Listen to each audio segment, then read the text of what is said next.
Hi friends, എല്ലാവർക്കും one clip PSC YouTube ചാനലിലേക്ക് സ്വാഗതം. അസിസ്റ്റന്റ് സെയിൽസ്മാൻ്റെ 24ാമത്തെ ക്ലാസ് ആണ് നമ്മുടെ ഇന്നത്തെ. ഇതുവരെയും നിങ്ങൾ തന്ന സ്നേഹത്തിനും സപ്പോർട്ടിനും ഒരുപാട് നന്ദി. ഇന്ന് നമ്മൾ ഡിസ്കസ് ചെയ്യാനായിട്ട് പോകുന്ന ടോപ്പിക്ക് ഇന്ത്യൻ ഭരണഘടനയിലെ അടിയന്തരാവസ്ഥയെക്കുറിച്ചാണ്. അടിയന്തരാവസ്ഥയുമായി ബന്ധപ്പെട്ട് PSC എക്സാമുകളിൽ ചോദിച്ച മുഴുവൻ ചോദ്യങ്ങളും നമ്മൾ ഡിസ്കസ് ചെയ്ത് പോകുന്നതാണ്. ക്ലാസ് മൊത്തമായി കാണാനായിട്ട് ശ്രമിക്കുക. അതിനുശേഷം ഇതിൻ്റെ PDF നോട്ട് ലഭിക്കുന്നതിന് വേണ്ടി നമ്മുടെ ടെലഗ്രാം ചാനൽ കൂടി ഒന്ന് ജോയിൻ ചെയ്യുക. ക്ലാസ് ഇഷ്ടപ്പെട്ടെങ്കിൽ ഉറപ്പായിട്ടും ലൈക്ക് ചെയ്യുക. അതേപോലെ നിങ്ങളുടെ സുഹൃത്തുക്കളിലേക്കും ഒന്ന് ഷെയർ ചെയ്യുക. PYQ ഡിസ്കഷൻ എന്ന് പറയുന്ന പുതിയൊരു സീരീസ് നമ്മൾ സ്റ്റാർട്ട് ചെയ്തിട്ടുണ്ട്. ഡിഗ്രി പ്രിലിംസിന് വേണ്ടി തയ്യാറെടുക്കുന്ന ഉദ്യോഗാർത്ഥിയാണെങ്കിൽ തീർച്ചയായിട്ടും നിങ്ങൾക്ക് വളരെയധികം ഉപകാരപ്പെടുന്ന ക്ലാസ് ആണ്. 10 പൈസ മുടക്കില്ല. അതിൻ്റെ PDF നോട്ടും നമ്മൾ ടെലഗ്രാമിൽ നിങ്ങൾക്ക് വേണ്ടി തരുന്നതാണ്. അപ്പോൾ താല്പര്യമുള്ളവർ എത്രയും പെട്ടെന്ന് ജോയിൻ ചെയ്യുക.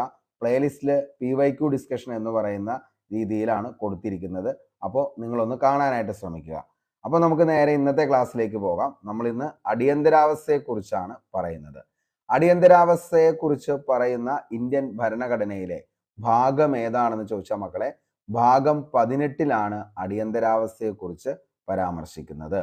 ഇനി ഇന്ത്യൻ ഭരണഘടനയിൽ അടിയന്തരാവസ്ഥയെക്കുറിച്ച് പ്രതിപാദിക്കുന്ന അനുച്ഛേദം ഏതാണെന്ന് ചോദിച്ചാൽ ആർട്ടിക്കിൾ 352 മുതൽ 360 വരെയാണ് അടിയന്തരാവസ്ഥയെക്കുറിച്ച് പ്രതിപാദിക്കുന്ന ആർട്ടിക്കിൾ എന്ന് പറയുന്നത്. PSC എക്സാമുകളിൽ ഒത്തിരി തവണ ചോദിച്ച ചോദ്യമാണിത്.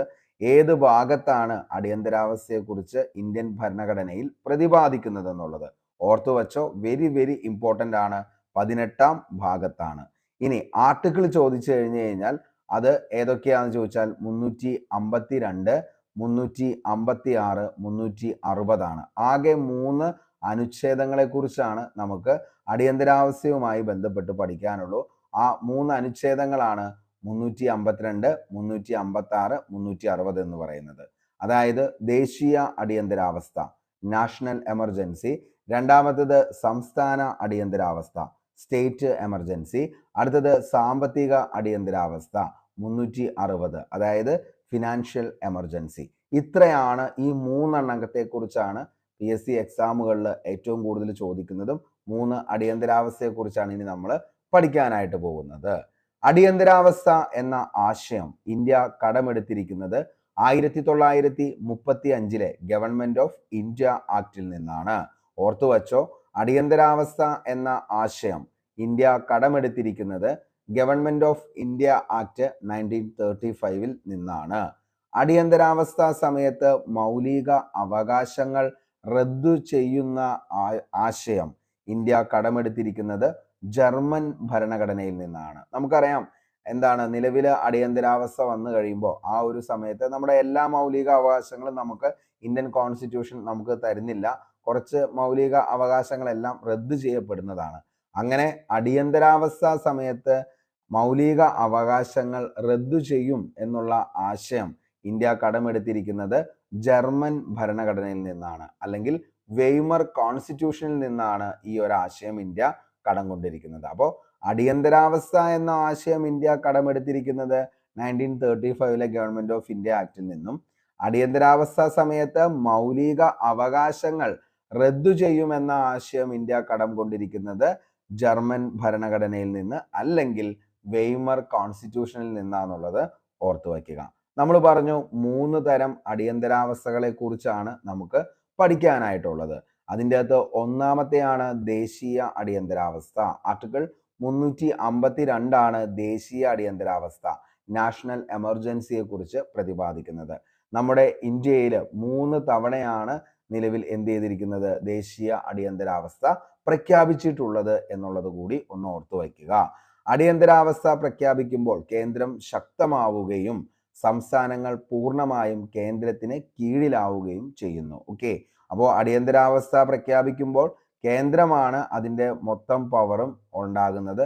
സംസ്ഥാനങ്ങൾ പൂർണ്ണമായും കേന്ദ്രത്തിൻ്റെ കീഴിലായിരിക്കും എന്നുള്ളത് കൂടി ഓർത്തു വയ്ക്കുക. ഓക്കെ, ഇനി നമുക്ക് 3 അടിയന്തരാവസ്ഥയും അതിൻ്റെ പ്രത്യേകതകളും എന്തൊക്കെയാണെന്നുള്ളത് പഠിക്കാം. ദേശീയ അടിയന്തരാവസ്ഥ ആർട്ടിക്കിൾ 352. മക്കളെ ഇങ്ങനെ തന്നെ പഠിച്ചു വയ്ക്കണം, മാറിപ്പോവരുത്. ദേശീയ അടിയന്തരാവസ്ഥയെക്കുറിച്ച് പ്രതിപാദിക്കുന്ന അനുച്ഛേദം ഏതാണെന്ന് ചോദിച്ചു കഴിഞ്ഞാൽ ആർട്ടിക്കിൾ 352 ആണ് ദേശീയ അടിയന്തരാവസ്ഥയെക്കുറിച്ച് പ്രതിപാദിക്കുന്ന അനുച്ഛേദം.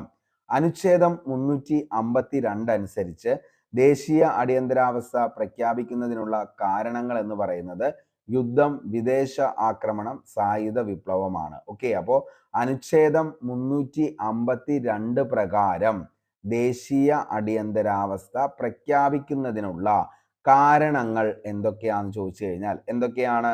യുദ്ധം, വിദേശ ആക്രമണം, സായുധ വിപ്ലവം. ഓക്കെ, 1978 വരെ ദേശീയ അടിയന്തരാവസ്ഥ പ്രഖ്യാപിക്കുന്നതിനുള്ള മൂന്നാമത്തെ കാരണം എന്ന് പറയുന്നത് ആഭ്യന്തര കലഹം, അതായത് ഇന്റേണൽ ഡിസ്റ്റർബൻസ് ആയിരുന്നു എന്നാണ് പറഞ്ഞിരുന്നത്. എന്നാൽ 1978 44-ാം ഭരണഘടന ഭേദഗതി വഴി ഈ പറയുന്ന ഇന്റേണൽ ഡിസ്റ്റർബൻസ് സായുധ കലാപം, അതായത് ആംഡ് റിബല്യൻ എന്നാക്കി മാറ്റി എന്നുള്ളതും ഓർത്തു വയ്ക്കുക. അപ്പോൾ അനുച്ഛേദം 352 അനുസരിച്ച് ദേശീയ അടിയന്തരാവസ്ഥ പ്രഖ്യാപിക്കുന്നതിനുള്ള കാരണങ്ങൾ ഏതൊക്കെയാണെന്ന് ചോദിച്ചാൽ 3 കാരണങ്ങളാണ് ദേശീയ അടിയന്തരാവസ്ഥ പ്രഖ്യാപിക്കുന്നതിനുള്ള കാരണങ്ങൾ.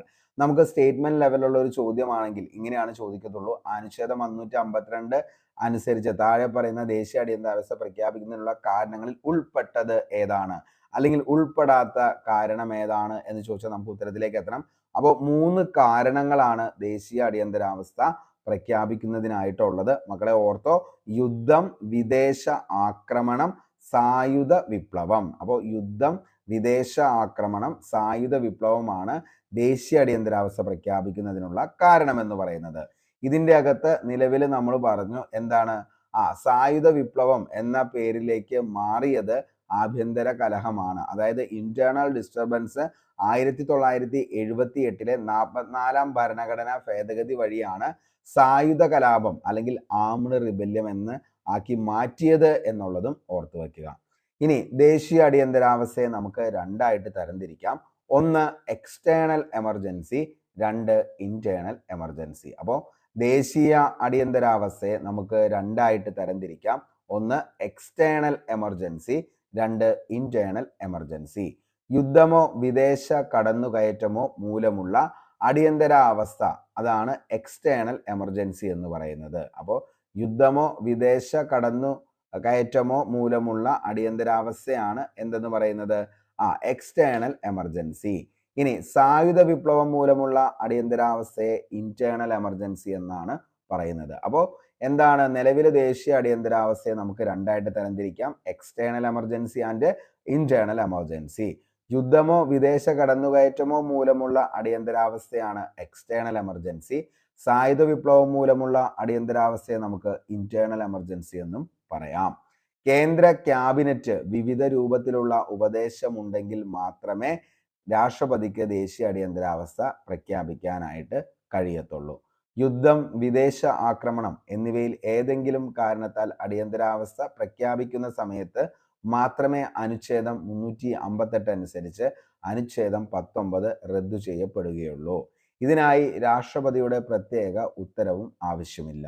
ദേശീയ അടിയന്തരാവസ്ഥ സമയങ്ങളിൽ അനുച്ഛേദം 20, 21 ഒഴികെയുള്ള എല്ലാ മൗലിക അവകാശങ്ങളും അനുച്ഛേദം 359 അനുസരിച്ച് റദ്ദ് ചെയ്യാനുള്ള അധികാരം രാഷ്ട്രപതിക്കുണ്ട്. അപ്പോൾ ഒത്തിരി തവണ ചോദിച്ച മറ്റൊരു ചോദ്യമാണ് PSC എക്സാമുകളിൽ, ദേശീയ അടിയന്തരാവസ്ഥ സമയങ്ങളിൽ റദ്ദു ചെയ്യാത്ത അനുച്ഛേദങ്ങൾ ഏതൊക്കെയാണെന്ന് ചോദിച്ചാൽ അത് 20ഉം 21ഉം ഒഴികെയുള്ള എല്ലാ മൗലിക അവകാശങ്ങളും. അപ്പോൾ 20ഉം 21ഉം മാത്രമാണ് റദ്ദു ചെയ്യപ്പെടാത്തതുള്ളൂ.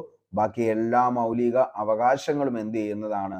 റദ്ദു ചെയ്യപ്പെടുന്നതാണ്. ഓക്കെ, ഇനി രാഷ്ട്രപതി പുറപ്പെടുവിച്ച ഒരു ദേശീയ അടിയന്തരാവസ്ഥ പാർലമെന്റ് അംഗീകരിക്കേണ്ടത് 1 മാസത്തിനുള്ളിലാണ്. അപ്പോൾ രാഷ്ട്രപതി ഒരു അടിയന്തരാവസ്ഥ, ദേശീയ അടിയന്തരാവസ്ഥ പ്രഖ്യാപിച്ചു കഴിഞ്ഞാൽ പാർലമെന്റ് 1 മാസത്തിനുള്ളിൽ അത് അംഗീകരിക്കണം.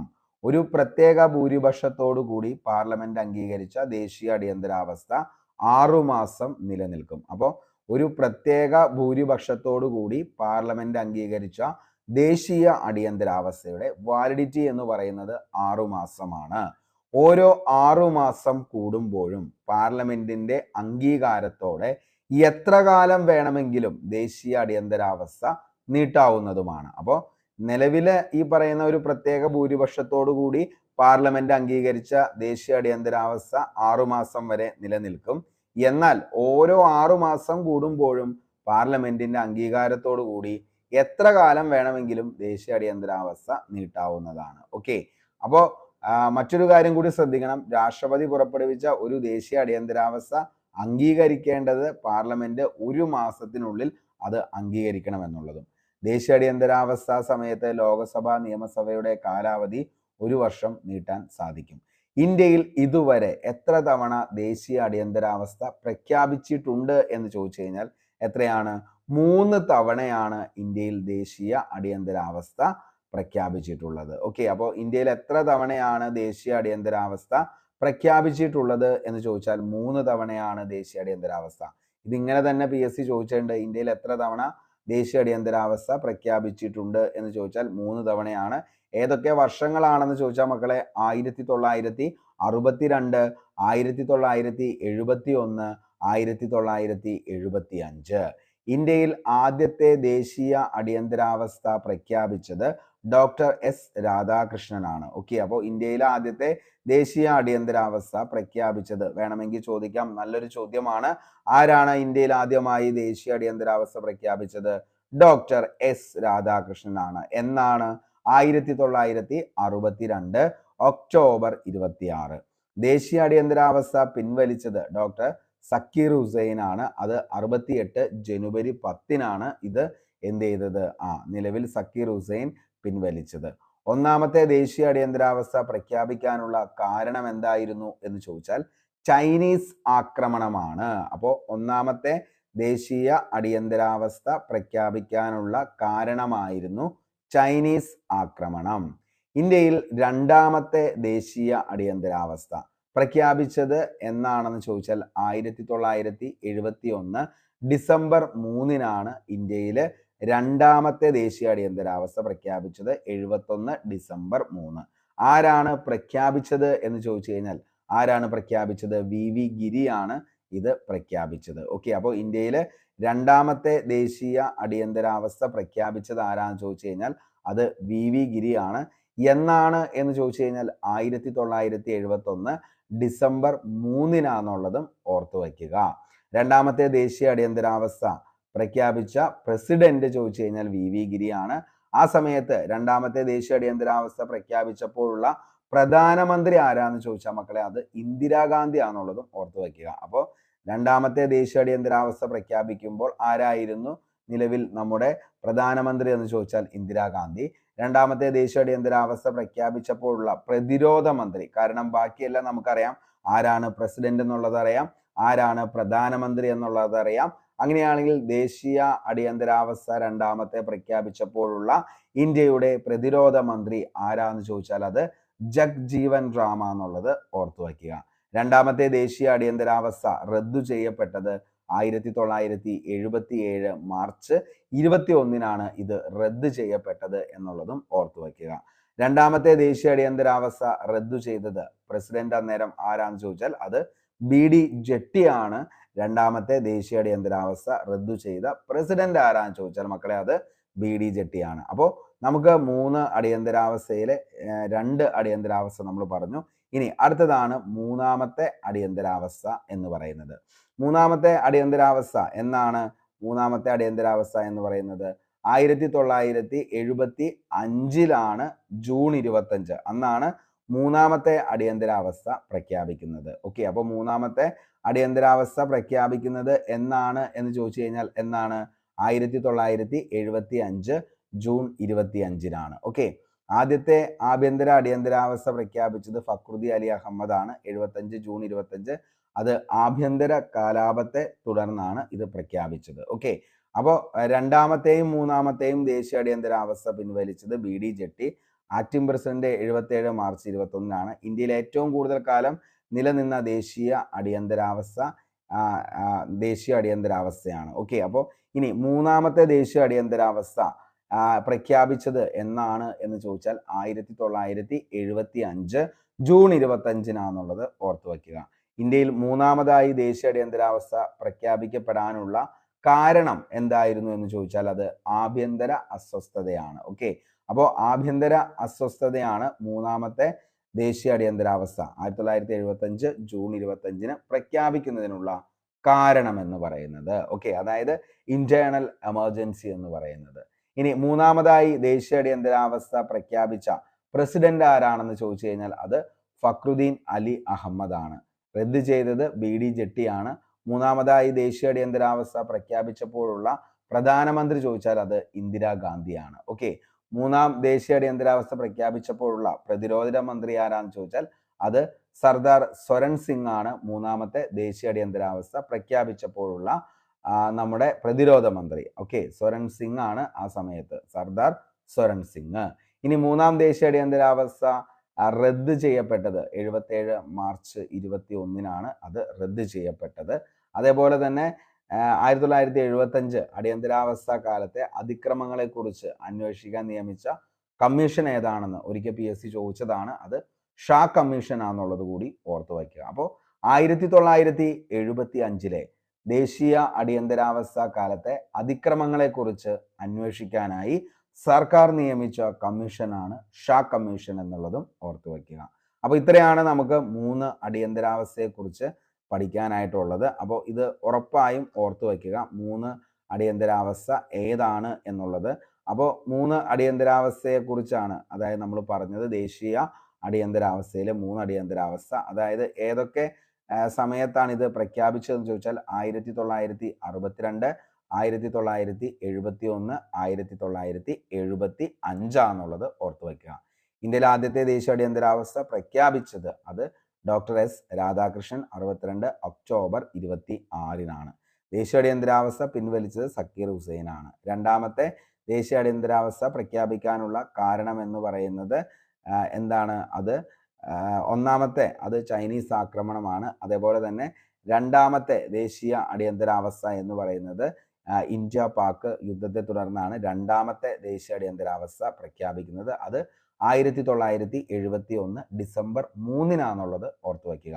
ഇനി മൂന്നാമത്തെ അടിയന്തരാവസ്ഥ പ്രഖ്യാപിക്കാനുള്ള കാരണം എന്ന് പറയുന്നത് ആഭ്യന്തര അസ്വസ്ഥതയാണ്, അതായത് ഇന്റേണൽ എമർജൻസി ആണ് മൂന്നാമത്തെ ദേശീയ അടിയന്തരാവസ്ഥ പ്രഖ്യാപിക്കുന്നതിനുള്ള കാരണം. എന്നാണ് പ്രഖ്യാപിച്ചതെന്ന് ചോദിച്ച മക്കളെ 1975 ജൂൺ 25 ഓർത്തു വയ്ക്കുക. അപ്പോൾ 3 ദേശീയ അടിയന്തരാവസ്ഥയാണ് പ്രഖ്യാപിച്ചത്. അത് ഏത് വർഷങ്ങളിലാണെന്നുള്ളതും അത് എന്തുകൊണ്ടാണ് പ്രഖ്യാപിക്കാനുണ്ടായ കാരണം എന്നതിനെ കുറിച്ചാണ് നമ്മൾ പറഞ്ഞത്. നമുക്ക് അടുത്ത ടോപ്പിക്കിലേക്ക് പോവാം. അടുത്ത നമുക്ക് പഠിക്കാനുള്ളത് ഏതാണെന്ന് ചോദിച്ചു കഴിഞ്ഞാൽ സംസ്ഥാന അടിയന്തരാവസ്ഥയാണ്. അനുച്ഛേദം 356 അനുസരിച്ച് രാഷ്ട്രപതി ഭരണം പ്രഖ്യാപിക്കുന്നത് സംസ്ഥാന അടിയന്തരാവസ്ഥ. ഓക്കെ, അപ്പോൾ എന്താണ് സംസ്ഥാന അടിയന്തരാവസ്ഥ എന്ന് പറയുന്ന? സംസ്ഥാന അടിയന്തരാവസ്ഥയെക്കുറിച്ച് പ്രതിപാദിക്കുന്ന അനുച്ഛേദമാണ് 356. അതായത് ഒരു സംസ്ഥാനത്ത് ഭരണഘടനാപരമായ പ്രതിസന്ധി ഉണ്ടാകുമ്പോഴാണ് രാഷ്ട്രപതി ഭരണം പ്രഖ്യാപിക്കുന്നത്, അതായത് ഈ പറയുന്ന അടിയന്തരാവസ്ഥ പ്രഖ്യാപിക്കുന്നത്. ഓക്കെ, അതായത് ഒരു സംസ്ഥാനത്ത് ഭരണഘടനാപരമായ പ്രതിസന്ധികൾ ഉണ്ടാകുമ്പോഴാണ് രാഷ്ട്രപതി ഭരണം പ്രഖ്യാപിക്കുന്നത്. രാഷ്ട്രപതി ഭരണത്തിൽ കീഴിലായ ഒരു സംസ്ഥാനത്തിന്റെ നിയമ നിർമ്മാണ കാര്യനിർവഹണ അധികാരങ്ങളെല്ലാം തന്നെ കേന്ദ്രത്തിന്റെ മേൽനോട്ടത്തിൽ സംസ്ഥാന ഗവർണർ, ചീഫ് സെക്രട്ടറി എന്നിവരുടെ നേതൃത്വത്തിലായിരിക്കും നടത്തപ്പെടുന്നത്. എന്നാൽ ഹൈക്കോടതിയുടെ അധികാരത്തിൽ മാറ്റം ഉണ്ടാകില്ല. രാഷ്ട്രപതി പ്രഖ്യാപിക്കുന്ന സംസ്ഥാന അടിയന്തരാവസ്ഥ പാർലമെന്റ് അംഗീകരിക്കേണ്ടത് 2 മാസത്തിനുള്ളിലാണ്. ഒരു സംസ്ഥാനത്തിൽ രാഷ്ട്രപതി ഭരണം പരമാവധി 3 വർഷം വരെ മാത്രം നീട്ടാൻ കഴിയും. ഓക്കെ, അപ്പോൾ എത്ര വർഷം വരെ നമുക്ക് ഒരു സംസ്ഥാനത്തിൽ രാഷ്ട്രപതി ഭരണം നീട്ടാമെന്ന് ചോദിച്ചാൽ 3 വർഷത്തേക്ക് നമുക്ക് നീട്ടാവുന്നതാണ്. ഇന്ത്യൻ ഭരണഘടനയുടെ അനുച്ഛേദം 356 ഡോക്ടർ BR അംബേദ്കർ എന്താണ് ഡെഡ് ലൈറ്റർ എന്നാണ് വിശേഷിപ്പിച്ചത്. അപ്പോൾ ഇന്ത്യൻ ഭരണഘടനയുടെ അനുച്ഛേദം 356 doctor BR Ambedkar dead letter എന്നാണ് വിശേഷിപ്പിച്ചത്. അപ്പോൾ ഡോക്ടർ BR അംബേദ്കർ വിശേഷിപ്പിച്ചത് ഇന്ത്യൻ ഭരണഘടനയുടെ 356 അനുച്ഛേദത്തെ ഡെഡ് ലെറ്റർ എന്നാണ് വിശേഷിപ്പിച്ചത്. ഭരണഘടനാപരമായി കേന്ദ്ര സർക്കാർ നൽകുന്ന നിർദ്ദേശങ്ങൾ പാലിക്കാതെ വന്നാൽ അനുച്ഛേദം 365 പ്രകാരം പ്രസിഡന്റ് സംസ്ഥാന സർക്കാരിനെ പുറത്താക്കി പ്രസിഡന്റ് ഭരണം പ്രഖ്യാപിക്കുന്നതാണ്. നിയമപരമല്ലാത്ത സംസ്ഥാന അടിയന്തരാവസ്ഥ പുറപ്പെടുവിക്കുന്നതിന് നിയന്ത്രണം ഏർപ്പെടുത്തിക്കൊണ്ട് സുപ്രീം കോടതി വിധി പുറപ്പെടുവിച്ച കേസാണ് SR ബൊമ്മബായി കേസ്. അത് 1994 അപ്പോൾ നിയമപരമല്ലാത്ത സംസ്ഥാന അടിയന്തരാവസ്ഥ പുറപ്പെടുവിക്കുന്നതിന് നിയന്ത്രണം ഏർപ്പെടുത്തിക്കൊണ്ട് സുപ്രീം കോടതി വിധി പുറപ്പെടുവിച്ച കേസ് ഏതാണെന്ന് ചോദിച്ചാൽ SR Bommai case. Okay, SR Bommai കേസാണ് 1994. രാഷ്ട്രപതി ഭരണം പ്രഖ്യാപിക്കുന്നതിനുള്ള സാഹചര്യങ്ങൾ എന്തൊക്കെയാണെന്ന് ചോദിച്ചാൽ ഭരണഘടനയിലെ വ്യവസ്ഥകൾക്ക് വിധേയമായി പ്രവർത്തിക്കുന്നതിന് സംസ്ഥാന സർക്കാർ പരാജയപ്പെടുകയാണെങ്കിൽ അനുച്ഛേദം 356 അനുസരിച്ച് അവിടെ രാഷ്ട്രപതി ഭരണം പ്രഖ്യാപിക്കാം. കേന്ദ്രം നൽകുന്ന നിർദ്ദേശങ്ങൾ പാലിക്കാൻ സംസ്ഥാന സർക്കാർ പരാജയപ്പെടുകയോ വിസമ്മതിക്കുകയോ ചെയ്താൽ അനുച്ഛേദം 365 പ്രകാരം അവിടെ എന്ത് ചെയ്യാം? ഈ പറയുന്ന അതേപോലെ തന്നെ കേന്ദ്രം നൽകുന്ന നിർദ്ദേശങ്ങൾ പാലിക്കാൻ സംസ്ഥാനങ്ങൾ സർക്കാർ പരാജയപ്പെടുകയോ വിസമ്മതിക്കുകയോ ചെയ്താൽ അനുച്ഛേദം 365 അനുസരിച്ച് നമുക്ക് എന്ത് ചെയ്യാം? രാഷ്ട്രപതി ഭരണം പ്രഖ്യാപിക്കാം. തെരഞ്ഞെടുപ്പിനു ശേഷം ഒരു കക്ഷി വ്യക്തമായ ഭൂരിപക്ഷം ലഭിക്കാതിരിക്കുകയും ഗവൺമെന്റ് രൂപീകരിക്കാൻ ആർക്കും സാധിക്കാതെ വരികയും ചെയ്താൽ അവിടെ രാഷ്ട്രപതി ഭരണം പ്രഖ്യാപിക്കാം. നിലവിലുള്ള മന്ത്രിസഭ ന്യൂനപക്ഷമാവുകയും പുതിയൊരു ഗവൺമെന്റ് രൂപീകരിക്കാൻ ആർക്കും സാധിക്കാതെ വരികയും ചെയ്താൽ പ്രസ്തുത സംസ്ഥാനത്ത് ഭരണഘടനാ പ്രതിസന്ധി ഉള്ളതായി കരുതി രാഷ്ട്രപതി ഭരണം ഏർപ്പെടുത്താവുന്നതാണ്. അതേപോലെ തന്നെ ഭരണഘടനയുടെ അനുച്ഛേദം 356 ഉപയോഗിച്ച് സഭയിൽ ഭൂരിപക്ഷം ഉണ്ടായിരുന്ന ഒരു സംസ്ഥാന മന്ത്രിസഭ പിരിച്ചുവിട്ടു രാഷ്ട്രപതി ഭരണം ഏർപ്പെടുത്തപ്പെട്ട ആദ്യ സംസ്ഥാനമാണ് കേരളം. അത് 1959 ജൂലൈ 31. ഓക്കെ, അപ്പോൾ എന്താണ് നിലവിൽ ഈ പറയുന്ന പോലെ തന്നെ ഭരണഘടനയുടെ അനുച്ഛേദം 356 ഉപയോഗിച്ച് സഭയിൽ ഭൂരിപക്ഷം ഉണ്ടായിരുന്ന ഒരു സംസ്ഥാന മന്ത്രിസഭ പിരിച്ചുവിട്ടു രാഷ്ട്രപതി ഭരണം ഏർപ്പെടുത്തപ്പെട്ട ആദ്യ സംസ്ഥാനമാണ് കേരളം. 1959 ജൂലൈ 31 എന്നുള്ളതും ഓർത്തു വയ്ക്കുക. ഓക്കെ, അതേപോലെ തന്നെ കേരളത്തിൽ ആദ്യമായിട്ട് അടിയന്തരാവസ്ഥ പ്രഖ്യാപിച്ചത് എന്നാണ് എന്ന് ചോദിച്ചു കഴിഞ്ഞാൽ കേരളത്തിൽ ആദ്യമായിട്ട് അടിയന്തരാവസ്ഥ പ്രഖ്യാപിച്ചത് കേരളത്തിൽ ആദ്യമായി 1956 കേരളത്തിലെ ഏറ്റവും കൂടുതൽ കാലം അടിയന്തരാവസ്ഥ നിലനിന്ന കാലഘട്ടം ഏതാണെന്ന് ചോദിച്ചാൽ മക്കളെ അത് 1964 to 67. ഇനി എത്ര തവണയാണ് കേരളത്തിൽ അടിയന്തരാവസ്ഥ പ്രഖ്യാപിക്കപ്പെട്ടിട്ടുള്ളത് എന്ന് ചോദിച്ചാൽ എത്ര തവണ കേരളത്തിൽ അടിയന്തരാവസ്ഥ പ്രഖ്യാപിച്ചിട്ടുണ്ട്? 7 തവണയാണ്. ഓക്കെ, ഓർത്തു വെച്ചോ, വെരി വെരി ഇമ്പോർട്ടൻ്റ് ആണ്, ചോദിക്കാൻ ചിലപ്പോൾ ചാൻസ് ഉണ്ട്. ഓക്കെ, അപ്പോൾ നിലവിലെ കേരളത്തിൽ എത്ര തവണ അടിയന്തരാവസ്ഥ പ്രഖ്യാപിച്ചിട്ടുണ്ട് എന്ന് ചോദിച്ചാൽ 7 തവണയാണ്. കേരളത്തിൽ അവസാനമായി അടിയന്തരാവസ്ഥ പ്രഖ്യാപിച്ചത് 1982 മാർച്ച് 17 മുതൽ 1982 മെയ് 23 വരെയാണ് കേരളത്തിലെ ഏറ്റവും അവസാനത്തെ അടിയന്തരാവസ്ഥ പ്രഖ്യാപിച്ചത്. എന്നാൽ ഏറ്റവും കൂടുതൽ തവണ രാഷ്ട്രപതി ഭരണം ഏർപ്പെടുത്തിയ സംസ്ഥാനം ചോദിച്ചാൽ അത് മണിപ്പൂറും ഉത്തർപ്രദേശുമാണ്. ഏകദേശം 10 പ്രാവശ്യമാണ് അവിടെ എന്ത് ചെയ്തിട്ടുള്ളത്? രാഷ്ട്രപതി ഭരണം ഏർപ്പെടുത്തിയത്. അപ്പോൾ ഏറ്റവും കൂടുതൽ രാഷ്ട്രപതി ഭരണം ഏർപ്പെടുത്തിയ സംസ്ഥാനങ്ങൾ ഏതൊക്കെയാണെന്ന് ചോദിച്ചാൽ അത് മണിപ്പൂരും ഉത്തർപ്രദേശുമാണ്. എത്ര തവണയാണെന്ന് ചോദിച്ചു കഴിഞ്ഞാൽ 10 തവണയാണ് മണിപ്പൂരിലും ഉത്തർപ്രദേശിലും എന്ത് ചെയ്തേക്കണത്? ഈ പറയുന്ന അടിയന്തരാവസ്ഥ പ്രഖ്യാപിച്ചിട്ടുള്ളത്. ഏറ്റവും കൂടുതൽ കാലം രാഷ്ട്രപതി ഭരണത്തിന് കീഴിലായിരുന്ന സംസ്ഥാനം ചോദിച്ചു കഴിഞ്ഞാൽ അത് പഞ്ചാബ് ആണെന്നുള്ളതും ഓർത്തു വയ്ക്കുക. അപ്പോൾ ഏറ്റവും കൂടുതൽ കാലം രാഷ്ട്രപതി ഭരണത്തിൽ വന്ന സംസ്ഥാനം ഏതാണെന്ന് ചോദിച്ചാൽ അത് ഏതാണ്? അത് പഞ്ചാബാണ്. ഓക്കെ, അപ്പോൾ ഇത്രയും കാര്യങ്ങളൊന്ന് ഓർത്തു വെച്ചോ. അപ്പോൾ എന്തൊക്കെയാണ് നമ്മൾ പറഞ്ഞത്? അതായത് സംസ്ഥാന അടിയന്തരാവസ്ഥയാണ്. സംസ്ഥാന അടിയന്തരാവസ്ഥ കേരളത്തിൽ ആദ്യമായിട്ട് അടിയന്തരാവസ്ഥ പ്രഖ്യാപിച്ചത് 56. ഏറ്റവും കൂടുതൽ കാലം കേരളത്തിൽ അടിയന്തരാവസ്ഥ നീണ്ടുനിന്ന കാലഘട്ടം ചോദിച്ചു കഴിഞ്ഞാൽ 1964 to 67 എന്നുള്ളത് ഓർത്തു വയ്ക്കുക. എത്ര പ്രാവശ്യമാണ് കേരളത്തിൽ അടിയന്തരാവസ്ഥ പ്രഖ്യാപിച്ചിട്ടുള്ളത് എന്ന് ചോദിച്ചാൽ 7 തവണയാണെന്നുള്ളത് ഓർത്തു വയ്ക്കുക. ഏറ്റവും അവസാനമായിട്ട് കേരളത്തിൽ പ്രഖ്യാപിച്ചത് എന്നാണ് എന്ന് ചോദിച്ചാൽ മക്കളെ 1982 എന്നുള്ളത് ഓർത്തു വയ്ക്കുക. ഏറ്റവും കൂടുതൽ തവണ രാഷ്ട്രപതി ഭരണം ഏർപ്പെടുത്തിയ സംസ്ഥാനങ്ങളാണ് മണിപ്പൂരും ഉത്തർപ്രദേശും 10 തവണയാണ്. ഏറ്റവും കൂടുതൽ കാലം രാഷ്ട്രപതി ഭരണത്തിൽ കീഴിലായിരുന്ന സംസ്ഥാനം ചോദിച്ചാൽ അത് പഞ്ചാബ് ആണെന്നുള്ളതും ഓർത്തു വയ്ക്കുക. ഇനി നമുക്ക് അടിയന്തരാവസ്ഥ അവസാനത്തെയാണ് 360. അതായത് ഫിനാൻഷ്യൽ എമർജൻസി എന്ന് പറയുന്നതാണ് എന്തെന്ന് പറയുന്നത് ഈ പറയുന്ന ആർട്ടിക്കിൾ 360 അല്ലെങ്കിൽ സാമ്പത്തിക അടിയന്തരാവസ്ഥ. ഓക്കെ, രാജ്യത്തിന്റെ സാമ്പത്തിക സ്ഥിതിക്ക് ഭീഷണി ഉണ്ടാക്കുന്ന അവസരത്തിലാണ് അനുച്ഛേദം 360 അനുസരിച്ച് രാഷ്ട്രപതി സാമ്പത്തിക അടിയന്തരാവസ്ഥ പ്രഖ്യാപിക്കുന്നത്. അപ്പോൾ രാജ്യത്തിന്റെ സാമ്പത്തിക സ്ഥിതിക്ക് ഭീഷണി ഉണ്ടാകുന്ന അവസരത്തിലാണ് അനുച്ഛേദം 360 അനുസരിച്ച് രാഷ്ട്രപതി സാമ്പത്തിക അടിയന്തരാവസ്ഥ പ്രഖ്യാപിക്കുന്നത്. രാഷ്ട്രപതി പ്രഖ്യാപിച്ച സാമ്പത്തിക അടിയന്തരാവസ്ഥ പാർലമെന്റ് അംഗീകരിക്കേണ്ടത് 2 മാസത്തിനുള്ളിലാണ്. ഓക്കെ, അപ്പോൾ രാഷ്ട്രപതി പ്രഖ്യാപിച്ച സാമ്പത്തിക അടിയന്തരാവസ്ഥ പാർലമെന്റ് അംഗീകരിക്കേണ്ടത് 2 മാസത്തിനുള്ളിലാണ്. സാമ്പത്തിക അടിയന്തരാവസ്ഥ സമയത്ത് സുപ്രീം കോടതി, ഹൈക്കോടതി ജഡ്ജിമാരും ഉൾപ്പെടെ കേന്ദ്രത്തിലും സംസ്ഥാനങ്ങളിലുമുള്ള എല്ലാ ഉദ്യോഗസ്ഥരുടെയും ശമ്പളവും മറ്റ് ആനുകൂല്യങ്ങളും കുറവ് ചെയ്യാൻ പ്രസിഡന്റിന് അധികാരമുണ്ട്. ഓക്കെ, അപ്പോൾ സാമ്പത്തിക അടിയന്തരാവസ്ഥ പ്രഖ്യാപിക്കുന്ന സമയത്ത് സുപ്രീം കോടതി, ഹൈക്കോടതി ജഡ്ജിമാരുൾപ്പെടെ കേന്ദ്രത്തിലെയും സംസ്ഥാനങ്ങളിലുമുള്ള എല്ലാ ഉദ്യോഗസ്ഥരുടെയും ശമ്പളവും മറ്റ് ആനുകൂല്യങ്ങളും കുറയ്ക്കാനായിട്ടുള്ള അധികാരം ആർക്കാണ്? പ്രസിഡന്റിനാണ്. ഓക്കെ, ഇനി സാമ്പത്തിക അടിയന്തരാവസ്ഥ അനിശ്ചിതകാലത്തേക്ക് തുടരാവുന്നതാണ്. ഇന്ത്യയിൽ ഇതുവരെയും സാമ്പത്തിക അടിയന്തരാവസ്ഥ പ്രഖ്യാപിച്ചിട്ടില്ല. അപ്പോൾ ഇന്ത്യയിൽ ഇന്ന് വരെ നിലവിൽ പ്രഖ്യാപിക്കാത്ത അടിയന്തരാവസ്ഥ ഏതാണെന്ന് ചോദിച്ചാൽ അത് സാമ്പത്തിക അടിയന്തരാവസ്ഥയാണ്. അപ്പോൾ 3 തരം അടിയന്തരാവസ്ഥയാണ് നമുക്ക് പഠിക്കാനുള്ളത്. അതായത് ദേശീയ അടിയന്തരാവസ്ഥ, സംസ്ഥാന അടിയന്തരാവസ്ഥ, സാമ്പത്തിക അടിയന്തരാവസ്ഥ. 352, 356, 360. ഇതിൽ 360 അതായത് സാമ്പത്തിക അടിയന്തരാവസ്ഥ, ഫിനാൻഷ്യൽ എമർജൻസി മാത്രം ഇതുവരെ എന്ത് ചെയ്തിട്ടില്ല? പ്രഖ്യാപിച്ചിട്ടില്ല. സാമ്പത്തിക അടിയന്തരാവസ്ഥ അമേരിക്കയിലെ national recovery act of United state 1933 ആണ് ഡോക്ടർ BR അംബേദ്കർ വിശേഷിപ്പിച്ചത്. അപ്പോൾ സാമ്പത്തിക അടിയന്തരാവസ്ഥയെ അമേരിക്കയിലെ national recovery act of United state 1933 doctor BR Ambedkar വിശേഷിപ്പിച്ചത്. കേരളത്തിൽ 7 തവണ മാത്രമാണ് അടിയന്തരാവസ്ഥ പ്രഖ്യാപിച്ചിട്ടുള്ളത്.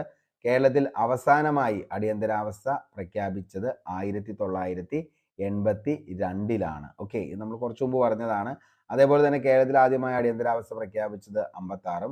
ഏറ്റവും കൂടുതൽ കാലം രാഷ്ട്രപതി ഭരണത്തിന് കീഴിലായിരുന്ന സംസ്ഥാനം പഞ്ചാബ്.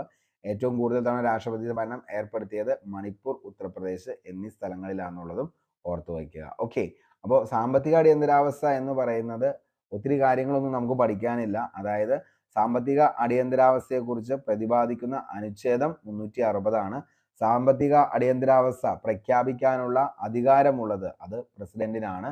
എന്തെല്ലാം കാരണങ്ങൾ കൊണ്ടാണ് നിലവിൽ സാമ്പത്തിക അടിയന്തരാവസ്ഥ പ്രഖ്യാപിക്കുന്നതെന്ന് ചോദിച്ചു കഴിഞ്ഞാൽ, ഒന്ന് സാമ്പത്തിക സ്ഥിരതയില്ലായ്മ, അതേപോലെ തന്നെ പൊതുകടം വർദ്ധിക്കുമ്പോഴാണ് സാമ്പത്തിക അടിയന്തരാവസ്ഥ പ്രഖ്യാപിക്കുന്നത്. അതേപോലെ തന്നെ സാമ്പത്തിക അടിയന്തരാവസ്ഥ പ്രസിഡന്റ് പ്രഖ്യാപിച്ച് പാർലമെന്റ് 2 മാസത്തിനകം തന്നെ എന്ത് ചെയ്യേണ്ടി വരും? ഈ പറയുന്ന നമ്മുടെ അടിയന്തരാവസ്ഥ പ്രഖ്യാപിക്കേണ്ടതാണ്. അതേപോലെ തന്നെ സാമ്പത്തിക അടിയന്തരാവസ്ഥ അമേരിക്കയിലെ ഏത് ആക്ടിനോടാണ് ബന്ധപ്പെട്ടിരിക്കുന്നതെന്ന് ചോദിച്ചാൽ national recovery act of United state 1933 അത് ബന്ധപ്പെട്ടിരിക്കുന്നത് എന്നുള്ളതും എന്ത് ചെയ്യുക? ഓർത്തു വയ്ക്കുക. ഓക്കെ, അതേപോലെ തന്നെ ഉറപ്പായിട്ടും നമ്മുടെ മൈൻഡിൽ ഒന്ന് സെറ്റ് ചെയ്ത് വെക്കേണ്ട കുറച്ച് ആർട്ടിക്കിൾ ഏതൊക്കെയാണെന്നുള്ളതും അതേപോലെ തന്നെ അതിൻ്റെ എന്താണ് പ്രത്യേകതകൾ എന്നുള്ളതും ഒന്ന് ജസ്റ്റ് ഒന്ന് നോക്കാം. അതായത് ആർട്ടിക്കിൾ 352 ദേശീയ അടിയന്തരാവസ്ഥയെക്കുറിച്ചാണ് പ്രതിപാദിക്കുന്നത്. അപ്പോൾ എന്താണ് ദേശീയ അടിയന്തരാവസ്ഥ? 352. 353 എന്താണെന്ന് ചോദിച്ചാൽ ദേശീയ അടിയന്തരാവസ്ഥയുടെ പ്രഭാവമാണ് എന്തെന്ന് പറയുന്നത് 353. 354 ദേശീയ അടിയന്തരാവസ്ഥ നിലനിൽക്കുമ്പോഴുള്ള കേന്ദ്രവും സംസ്ഥാനവും തമ്മിലുള്ള വരുമാന വിതരണമാണ് എന്തെന്ന് പറയുന്നത് അനുച്ഛേദം 354. ദേശീയ അടിയന്തരാവസ്ഥ നിലനിൽക്കുമ്പോഴുള്ള കേന്ദ്രവും സംസ്ഥാനവും തമ്മിലുള്ള വരുമാന വിതരണം. ഇനി ആർട്ടിക്കിൾ 355 യുദ്ധം, പുറത്തു നിന്നുള്ള കടന്നുകയറ്റം ഇവയിൽ നിന്നും സംസ്ഥാനങ്ങളെ സംരക്ഷിക്കുന്നതിനുള്ള കേന്ദ്രത്തിന്റെ കടമയാണ് 355. 356 പ്രസിഡന്റ് ഭരണം, അതായത് സംസ്ഥാന അടിയന്തരാവസ്ഥയെക്കുറിച്ചാണ് 356. 357 ആണെങ്കിൽ എന്താണ്? പ്രസിഡന്റ് ഭരണം പ്രഖ്യാപിക്കുന്ന സംസ്ഥാനങ്ങളിലെ നിയമനിർമ്മാണമാണ് 357. 358 എന്താണെന്ന് ചോദിച്ചു കഴിഞ്ഞാൽ അടിയന്തരാവസ്ഥ കാലത്ത് അനുച്ഛേദം 19 റദ്ദു ചെയ്യുന്നതിനെ സംബന്ധിച്ചാണ് 358 എന്നുള്ളത് ഓർത്തു വയ്ക്കുക.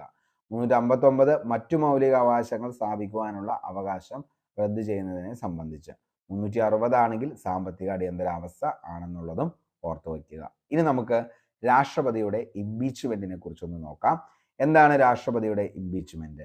രാഷ്ട്രപതിയെ തൽസ്ഥാനത്തു നിന്നും നീക്കം ചെയ്യുന്നതിനുള്ള നടപടിക്രമത്തെയാണ് എന്തെന്ന് പറയുന്നത്? ഇംപീച്ച്മെന്റ് എന്ന് പറയുന്നത്. അപ്പോൾ രാഷ്ട്രപതിയെ തൽസ്ഥാനത്തു നിന്ന് നീക്കം ചെയ്യുന്നതിനുള്ള നടപടിക്രമമാണ് ഇംപീച്ച്മെന്റ്. രാഷ്ട്രപതിയെ ഇംപീച്ച് ചെയ്യുന്നതിനുള്ള ഏക കാരണമാണ് ഭരണഘടനാ ലംഘനം. അപ്പോൾ രാഷ്ട്രപതിയെ ഇംപീച്ച് ചെയ്യുന്നതിനുള്ള ഏക കാരണമാണ് ഭരണഘടനാ ലംഘനം. രാഷ്ട്രപതിയെ ഇംപീച്ച് ചെയ്യുന്നതിനുള്ള ഭരണഘടനാ വകുപ്പാണ് അനുച്ഛേദം 61. അപ്പോൾ ആർട്ടിക്കിൾ 61 പ്രകാരമാണ് രാഷ്ട്രപതിയെ ഇംപീച്ച് ചെയ്യുന്നതിനുള്ള ഭരണഘടന വകുപ്പായി പറയുന്നത്. ഒത്തിരി തവണ PSC ചോദിച്ചാണ് പ്രസിഡന്റിന്റെ ഇംപീച്ച്മെന്റുമായി ബന്ധപ്പെട്ട ആർട്ടിക്കിൾ താഴെ പറയുന്നവയിൽ ഏതാണ് എന്ന് ചോദിച്ചാൽ മക്കളെ അനുച്ഛേദം 61. 14 ദിവസത്തെ മുൻകൂർ നോട്ടീസ് നൽകുന്നതിനു ശേഷം രാജ്യസഭയിലെ ലോകസഭയിലെ പ്രമേയം അവതരിപ്പിക്കാവുന്നതാണ്. ഇംപീച്ച്മെന്റ് പ്രമേയം അവതരിപ്പിക്കാൻ സഭയുടെ 4/1 അംഗങ്ങളുടെ പിന്തുണ ആവശ്യമാണ്. ഇംപീച്ച്മെന്റ് പ്രമേയം പാസ്സാവണമെങ്കിൽ സഭയുടെ മൊത്തം അംഗസംഖ്യയുടെ 2/3 ഭൂരിപക്ഷം ആവശ്യമാണ്. ഇംപീച്ച്മെന്റ് ആദ്യ സഭയിൽ പാസ്സാവുകയാണെങ്കിൽ അടുത്ത സഭയിലേക്ക് അത് അയക്കുന്നു. രണ്ടാമത്തെ സഭ അതിന്മേൽ പുനരന്വേഷണം നടത്തുകയും ആ സഭയുടെ 2/3 ഭൂരിപക്ഷത്തോടെ ഇംപീച്ച്മെന്റ് പ്രമേയം പാസ്സാവുകയും ചെയ്താൽ തത്സമയം രാഷ്ട്രപതി പദവിയിൽ നിന്നും നീക്കം ചെയ്യപ്പെടും. ഇന്ത്യയിൽ ഇതുവരെ ഒരു രാഷ്ട്രപതിയെയും ഇംപീച്ച്മെന്റ് വിധേയനാക്കിയിട്ടില്ല. അപ്പോൾ ഇന്ത്യയിൽ ഇതുവരെയും എന്ത് ചെയ്തിട്ടില്ല? ഈ പറയുന്ന ഒരു രാഷ്ട്രപതിയെയും ഇംപീച്ച്മെന്റിന് വിധേയനാക്കിയിട്ടില്ല. രാഷ്ട്രപതി സ്ഥാനം ഒഴിവ് വന്നാൽ 6 മാസത്തിനുള്ളിൽ പുതിയ രാഷ്ട്രപതിയെ തെരഞ്ഞെടുക്കണം. രാഷ്ട്രപതിയുടെ അഭാവത്തിൽ രാഷ്ട്രപതിയുടെ ചുമതലകൾ നിർവഹിക്കുന്നത് ഉപരാഷ്ട്രപതി. രാഷ്ട്രപതിയുടെയും ഉപരാഷ്ട്രപതിയുടെയും അഭാവത്തിൽ രാഷ്ട്രപതിയുടെ ചുമതലകൾ നിർവഹിക്കുന്നത് സുപ്രീം കോടതി ചീഫ് ജസ്റ്റിസ് ആണ്. അപ്പോൾ രാഷ്ട്രപതിയുടെയും ഉപരാഷ്ട്രപതിയുടെയും അഭാവത്തിൽ രാഷ്ട്രപതിയുടെ ചുമതലകൾ നിർവഹിക്കുന്നത് സുപ്രീം കോടതി ചീഫ് ജസ്റ്റിസ്.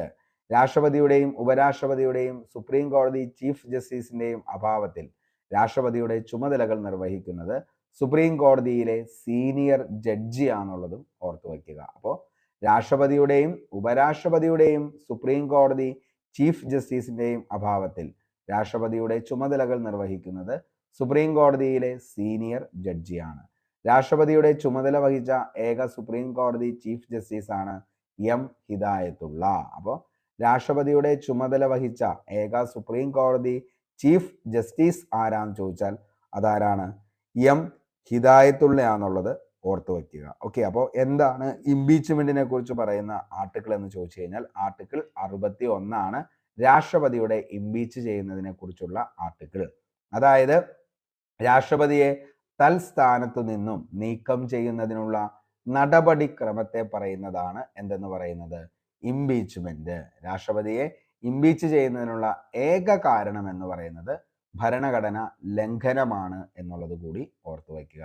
ഇനി വകുപ്പ്, രാഷ്ട്രപതിയെ ഇംപീച്ച്മെന്റ് ചെയ്യുന്നതിനുള്ള വകുപ്പ് അനുച്ഛേദം ആർട്ടിക്കിൾ ചോദിച്ചാൽ അത് 61 ആണ് എന്നതുകൂടി ഓർത്തു വയ്ക്കുക. 14 ദിവസത്തെ മുൻകൂർ നോട്ടീസ് നൽകുന്നതിന് ശേഷം രാജ്യസഭയിലെ ലോകസഭയിലെ പ്രമേയം അവതരിപ്പിക്കാവുന്നതാണ് ഈ പറയുന്ന രാഷ്ട്രപതിയെ നീക്കം ചെയ്യാനായിട്ട്. ഓക്കെ, അപ്പോൾ ഇത്രയും കാര്യങ്ങളാണ് നമ്മുടെ ഇന്നത്തെ ക്ലാസ്സിൽ ഡിസ്കസ് ചെയ്ത്. ക്ലാസ് ഇഷ്ടപ്പെട്ടെങ്കിൽ ഉറപ്പായിട്ടും ലൈക്ക് ചെയ്യുക.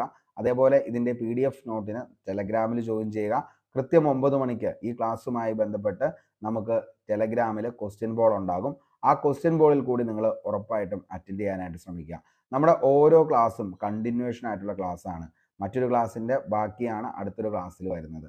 കാരണം എന്താണോ നിങ്ങൾക്ക് സിലബസിൽ പഠിക്കാനുള്ള കാര്യങ്ങൾ അതങ്ങനെ തന്നെയാണ് ഓരോ ക്ലാസ്സുകളായിട്ട് നിങ്ങൾക്ക് പ്രൊവൈഡ് ചെയ്യുന്നത്. അതിൻ്റെ എല്ലാം കൃത്യമായിട്ടുള്ള PDF നോട്ടും നമ്മൾ ഇതിൻ്റെ കൂടെ തന്നെ നിങ്ങൾക്ക് വേണ്ടി തരുന്നുണ്ട്. അപ്പോൾ കൃത്യമായിട്ട് പഠിക്കുക, കൃത്യമായിട്ട് റിവിഷൻ ചെയ്യുക, അതേപോലെ തന്നെ കൃത്യമായിട്ട് ക്വസ്റ്റ്യൻ പേപ്പർ ചെയ്യുക. ഇത്രയും കാര്യങ്ങൾ നിങ്ങൾ പ്രോപ്പറായിട്ട് ചെയ്ത് കഴിഞ്ഞാൽ തീർച്ചയായിട്ടും നിങ്ങൾക്ക് അടുത്ത് വരുന്ന എല്ലാ എക്സാമുകളുടെയും ആദ്യത്തെ റാങ്കിലേക്ക് എത്താനായിട്ട് പറ്റും. അപ്പോൾ നമ്മളെടുക്കുന്ന എഫേർട്ടാണ് മക്കളെ നമ്മുടെ ജീവിതത്തെ തന്നെ മാറ്റിമറിക്കുന്നത്. അത് എക്സാമിലാണെങ്കിലും അതേപോലെ തന്നെ ജീവിതമാണെങ്കിലും നമ്മൾ എന്തൊക്കെയാണോ പഠിക്കുന്നത് അതിൻ്റെ എല്ലാം എന്താണ് ഔട്ട്പുട്ടാണ് നമുക്ക് ഉറപ്പായും അടുത്തൊരു എക്സാമിന് കിട്ടത്തുള്ളൂ. ചിലപ്പോൾ ആദ്യൊരു എക്സാം എഴുതി കഴിയുമ്പോൾ നമ്മൾ ഉദ്ദേശിക്കുന്ന ഒരു റിസൾട്ടിലേക്ക് വന്നില്ലെങ്കിൽ പോലും എന്താണ് പിന്നീട് വരുന്ന എക്സാമുകൾ നമ്മുടെ തീവ്രമായിട്ടൊരു ആഗ്രഹമാണ് സർക്കാർ ജോലിയെങ്കിൽ നമ്മുടെ പഠനം പാതി വഴിയിൽ ഉപേക്ഷിക്കാതെ വീണ്ടും എന്ത് ചെയ്യുക, പഠിച്ചത് റിവിഷൻ ചെയ്ത് തന്നെ പോവുക. കാരണം നമ്മുടെ എല്ലാം തലച്ചോറിന്റെ ആകെ ഭാരം എന്ന് പറയുന്നത് 1400 ഗ്രാമാണ്. അപ്പൊ അതുകൊണ്ട് തന്നെ എല്ലാവരും എങ്ങനെ നമ്മൾ പണിയെടുക്കുന്നോ അതിന്റെ റിസൾട്ടാണ് കിട്ടത്തുള്ളൂ. അപ്പോൾ മാക്സിമം നമ്മൾ കിട്ടാവുന്ന മൊത്തം സമയവും ഇതിലേക്ക് വേണ്ടിയിട്ട് ഇറങ്ങിയിരുന്ന് പഠിക്കാനായിട്ട് ശ്രമിക്കുക. അപ്പോൾ അല്ലാതെ പല പല കാര്യങ്ങളിൽ കൂടി ഇരുന്ന് പഠിച്ചു പോകുമ്പോഴാണ് നമുക്ക് വ്യക്തമായിട്ട് കിട്ടാത്തത്. അപ്പോൾ എന്തൊക്കെയാണോ പഠിക്കേണ്ടത് അത് മാത്രം പഠിച്ച് സിസ്റ്റമാറ്റിക് ആയിട്ട് തന്നെ പോവുക. അപ്പോൾ നമ്മൾ അങ്ങനെ തന്നെയാണ് നിങ്ങൾക്ക് ക്ലാസ് തരുന്നത്. കൃത്യമായിട്ടുള്ള ക്ലാസ്സുകൾ തരുന്നുണ്ട്, കൃത്യമായിട്ടുള്ള PDF നോട്ട് തരുന്നുണ്ട്, അതേപോലെ കൃത്യമായിട്ട് റിവിഷൻസും തരുന്നുണ്ട്. അപ്പോൾ അങ്ങനെ തന്നെ കംപ്ലീറ്റ് ചെയ്ത് പോകാനായിട്ട് ശ്രമിക്കുക. അതേപോലെ തന്നെ നമ്മുടെ PYQ ഡിസ്കഷൻ ASMന്റെ ഏറ്റവും അടുത്ത ദിവസം തന്നെ സ്റ്റാർട്ട് ചെയ്യുന്നതാണ്. അപ്പോൾ അതിൻ്റെ കൂടെ തന്നെ ഡിഗ്രി ലെവൽ ഉണ്ട്, അതേപോലെ തന്നെ സെക്രട്ടറി ടെസ്റ്റിൻ്റെ ക്ലാസ് ഉണ്ട്, അതേപോലെ തന്നെ നമ്മുടെ അസിസ്റ്റൻറ്റ് സെയിൽസ്മാൻ്റെ ഈ ക്ലാസ് ഉണ്ട്. എല്ലാം കൂടി ഒരുമിച്ചാണ് നമ്മൾ കൊണ്ടുപോകുന്നത്. അപ്പോൾ അതുകൊണ്ട് തന്നെ നിങ്ങളുടെ സപ്പോർട്ട് നമ്മുടെ കൂടെ ഉണ്ടാവണം. അതേപോലെ തന്നെ മാക്സിമം എല്ലാവരിലേക്കും ഒന്ന് ഷെയർ ചെയ്യുക. ഇനിയും പഠിക്കാനായിട്ട് സാമ്പത്തികമായിട്ട് ബുദ്ധിമുട്ടുള്ളവരും അതേപോലെ തന്നെ ചില ആളുകൾക്കൊന്നും കറക്റ്റായിട്ട് ലൈവിൽ ചേരാൻ പറ്റാത്തതുകൊണ്ടും ജോലി ഉള്ളതുകൊണ്ടൊക്കെ PSC പഠനം മാറ്റി വെച്ചവരുണ്ട്. അപ്പോൾ അവർക്കൊക്കെ എപ്പോഴും ആക്സസബിൾ ആയിട്ടുള്ള ക്ലാസ്സുകളാണ് നമ്മുടെ. എപ്പോൾ വേണമെങ്കിലും നിങ്ങളുടെ മൊബൈലിൽ നെറ്റ് ഉണ്ടെങ്കിൽ തീർച്ചയായിട്ടും നമ്മുടെ ക്ലാസ്സുകൾ നിങ്ങൾക്ക് യൂട്യൂബിൽ കയറി കാണാം. എല്ലാത്തിൻ്റെയും PDF നോട്ട് നമ്മുടെ ടെലഗ്രാമിലും അവൈലബിൾ ആണ്. അപ്പോൾ കഴിഞ്ഞ ദിവസത്തെ ക്ലാസ്സിൻ്റെ നോട്ട് ഞാൻ താഴെ ഇട്ടേക്കാം ഇതിൻ്റെ കൂടെ തന്നെ. അതേപോലെ തന്നെ ഇത്രയും കാര്യങ്ങളൊക്കെ പറഞ്ഞത് നിങ്ങൾക്ക് വ്യക്തമായി മനസ്സിലായി എന്ന് കരുതുന്നു. നമുക്ക് ഇന്നത്തെ ക്ലാസ് ഇവിടെ വെച്ച് വൈൻഡപ്പ് ചെയ്യാം. Signing off, Arun Kombanadan.